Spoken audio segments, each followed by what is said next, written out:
बिस्मिल्लाहिर्रहमानिर्रहीम। अस्सलाम वालेकुम डियर स्टूडेंट। आज का जो हमारा टॉपिक है उसमें हमने आखिरी जो एनर्जी के दो रिसोर्सेज हैं उनको डिस्कस करना है।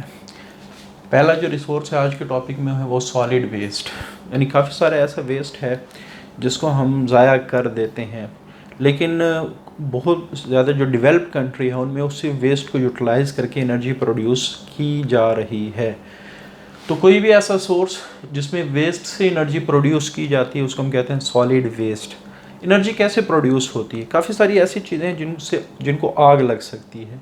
जैसे अगर आप देखें, ट्रैश, कूड़ा करकट है, पेपर है, ऑर्गेनिक मैन्योर यानी जो गोबर वगैरह आप इसको कह सकते हैं, प्लास्टिक है, केन है। इसी तरह एग्रीकल्चर वेस्ट में आम तौर पे जब गन्ना वगैरह आप लगा लें, जैसे फॉर एग्जांपल गन्ने से जब जो चीनी रस से बन जाती है, जो बाकी बच जाता है, तो वो बहुत ज़बरदस्त सोर्स है जिसको आग लगाई जा सकती है।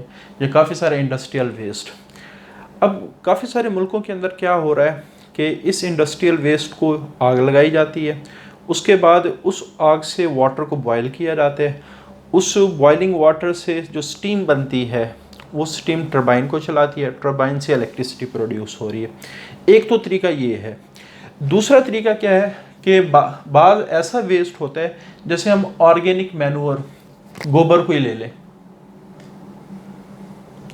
जो जानवरों का जो फुजला है, जब हम इसके बायो कन्वर्शन करते हैं, बायो कन्वर्शन से क्या मुराद है, तो उससे गैस प्रोड्यूस होती है। आप लोगों ने बायोगैस प्लांट का नाम सुना होगा। इसमें एक छोटा सा गड्ढा खोदा जाता है, उसमें गोबर वगैरह डाल देते हैं, उसके बाद इसके ऊपर थोड़ा सा पानी छिड़कते हैं। अच्छा, कुछ अरसे बाद यहाँ जो बैक्टीरिया वो उसको डिकम्पोज करके इससे मीथेन गैस बनाना शुरू करते हैं। वो फिर पाइप के ज़रिए से घरों के को सप्लाई होती है और घरों में वो आग जलाने के लिए काम होता। तो यानी अगर हम केमिकल रिएक्शंस की बात करें, जैसे हाइड्रोजनेशन, पायरोलाइसिस, जो डिस्ट्रक्टिव डिस्टिलेशन का दूसरा नाम है, ये आप लोगों ने केमिस्ट्री के चैप्टर नंबर 7 में इसकी डिटेल पढ़ी होगी कि डिस्ट्रक्टिव डिस्टिलेशन वो प्रोसेस है जिसमें एक कंपाउंड को तोड़ा जाता है, फिर उससे जो मुख्तलिफ़ किस्म के कंपाउंड बनते हैं उनकी डिस्टिलेशन से उनको इकट्ठा किया जाता है। इसको हम कहते हैं डिस्ट्रक्टिव डिस्टिलेशन या हाइड्रोजनेशन का प्रोसेस।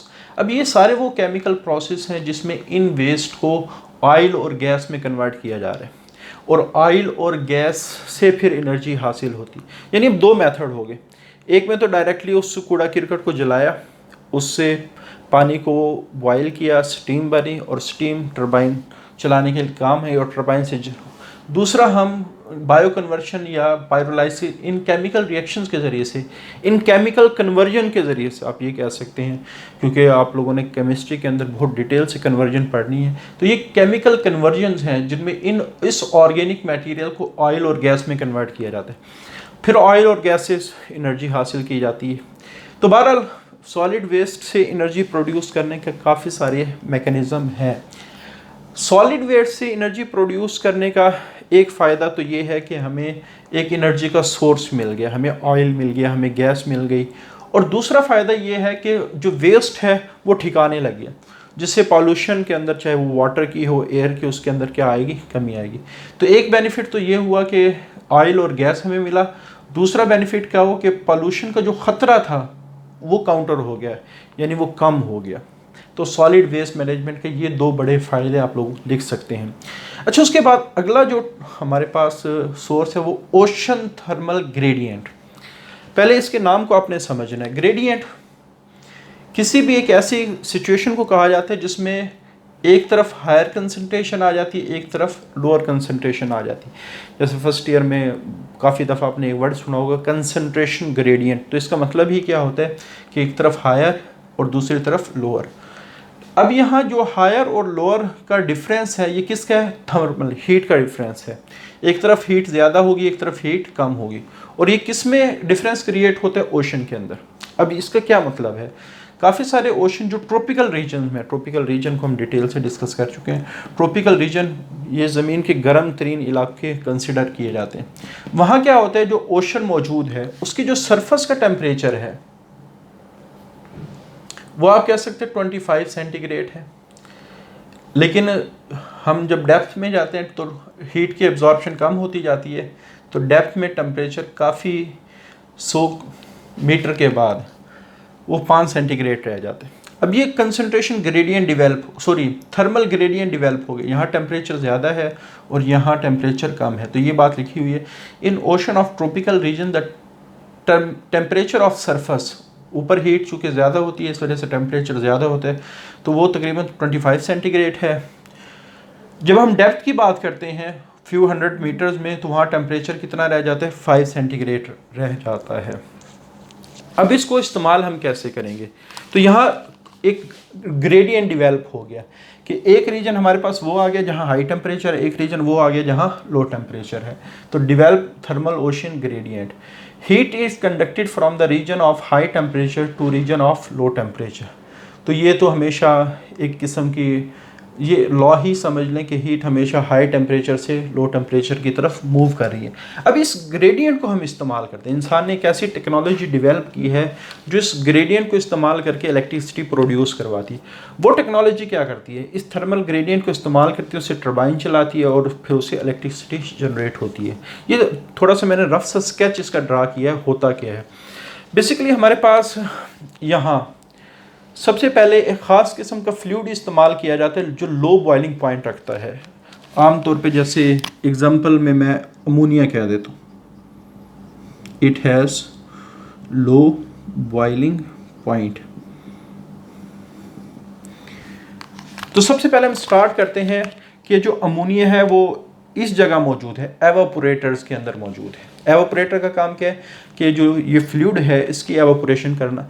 एवापोरेशन कैसे करेगा, यहाँ एक आप कह सकते हैं बॉक्स की तरह का स्ट्रक्चर है, उसके इर्द गिर्द से गर्म पानी गुजरता है। अब गर्म पानी से क्या मुराद है, वो जो 25 सेंटीग्रेड रखता है, 25 से।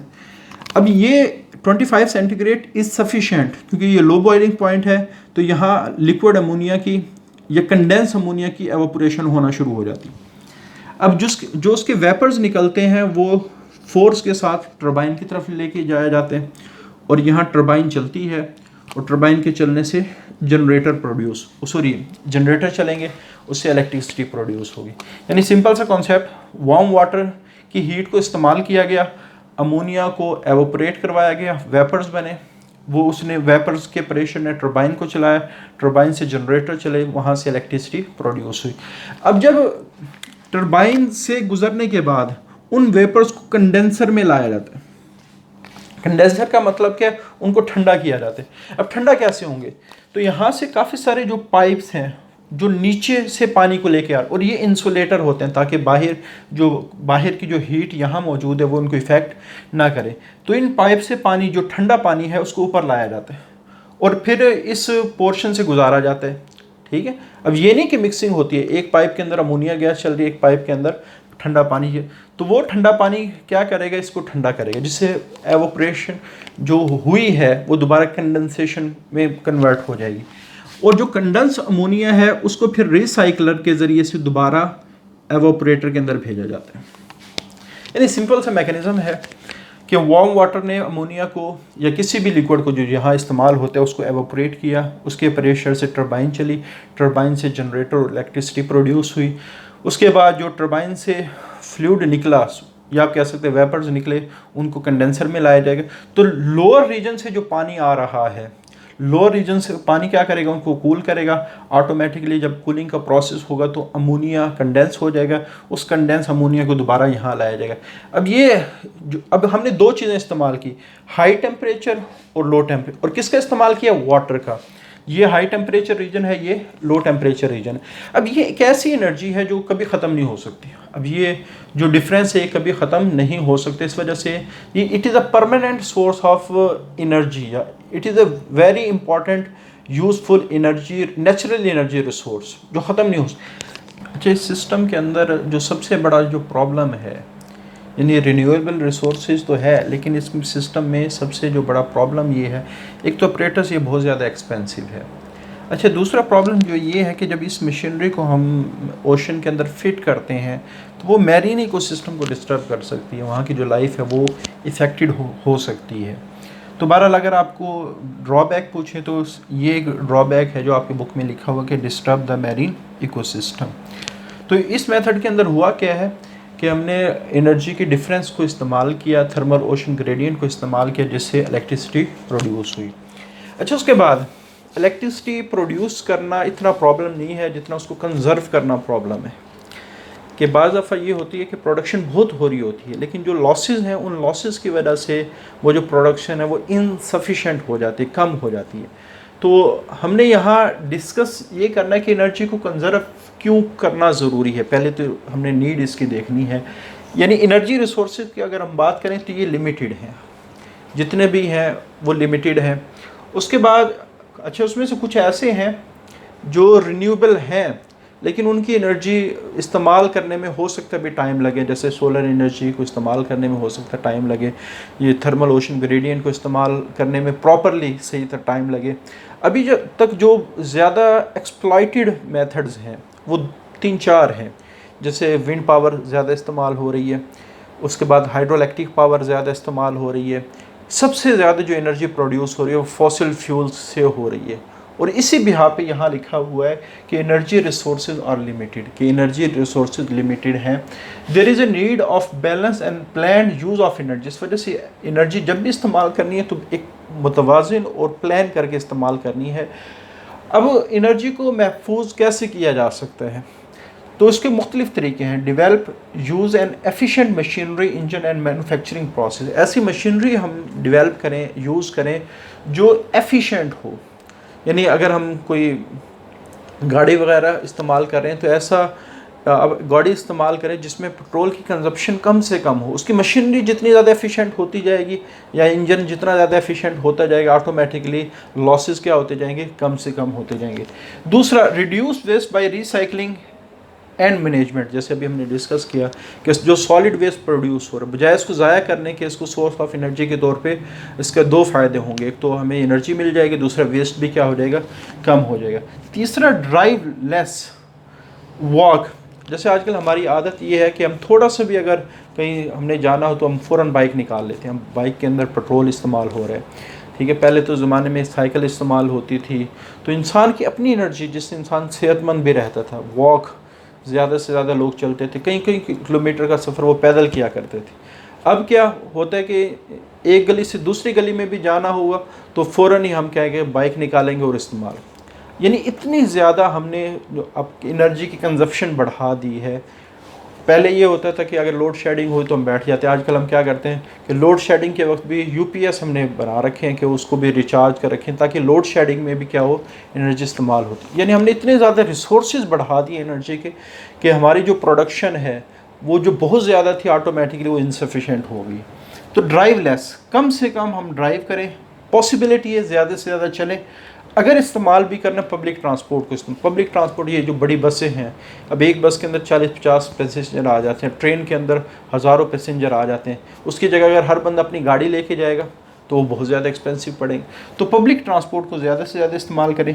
Switch off light and electrical appliances when they are not in use. तो ये बहुत बड़ा हमारा प्रॉब्लम है। अक्सर ये होता है कि हम पंखा चला के छोड़ जाते हैं, लाइट जली है तो जली रहती है।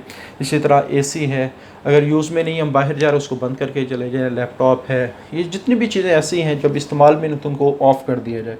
और minimise the use of air conditioner, और ये बहुत इंपॉर्टेंट चीज़ है एयर कंडीशनर, जिसने हमारी सेहत को भी ख़राब किया है, हमें सुस्त भी बनाया है, और दूसरा बिजली की कंजप्शन भी बहुत ज़्यादा बढ़ा दी। ठीक है, हमारी जो बॉडी है वो नेचुरल, अल्लाह ताला ने नेचर के साथ इसकी बहुत ज़बरदस्त किस्म की एडजस्टमेंट रखी। जितना ज़्यादा हम नेचर से दूर होते जाएंगे हमारे प्रॉब्लम उतने ही क्रिएट होते जाएंगे। अब जैसे एसी का यूज़ है, ये नेचर से हमें हटा देता है। पहले लोग होते थे आम तौर पे दरख्तों के नीचे उनको नींद आ जाया करती थी। आजकल के जो बच्चे हैं जो एसी के बगैर गुजारा नहीं कर सकते, उनको थोड़ा सा धूप में खड़ा कर दें, उनके आप कह सकते तबीयत ख़राब हो जाती है। एसी के बगैर गुजारा नहीं है। तो कोशिश ये की जानी चाहिए कि ज़्यादा से ज़्यादा हम जो नेचुरल इन्वायरमेंट है, चाहे वो गर्मी हो या सर्दी हो, उसको इस्तेमाल करें, जो हमारी सेहत के लिए, जितनी ज़्यादा हमारी जो जिस्म है वो मुशक्क़त करेगा उतने ही हम सेहतमंद रहेंगे। अल्लाह ताला ने हमारी जो बॉडी की मशीनरी है उसको बनाया ही इस अंदाज में है कि मुशक्क़त से सही रहती है। बल्कि अगर आप दुनिया के निज़ाम देखें तो जितनी भी बड़ी बड़ी मशीनरी है अगर वो पड़ी रहे ना वो ख़राब हो जाती। तो इसी तरह हमारी जो मशीनरी है वो जितनी ज़्यादा मुशक्क़त बर्दाश्त करेगी उतनी ही सेहतमंद रहेगी। जितनी ज़्यादा हम सहूलत की तरफ आएंगे हमारे लिए ज़िंदगी गुजारना मुश्किल होगा। तो इस वजह से कोशिश की जानी चाहिए कि कम ज़्यादा से ज़्यादा हम नेचर को इस्तेमाल करें, कम से कम आर्टिफिशियल लाइफ को हम इस्तेमाल करें। बहरहाल तो ये मुख्तलिफ़ किस्म के रिसोर्स वेज़ हैं जिनके ज़रिए से एनर्जी कंज़र्व की जा सकती है। तो हमारा जो एनर्जी वाला टॉपिक है वो एंड हुआ। आज के लिए इतना ही। अल्लाह हाफिज़।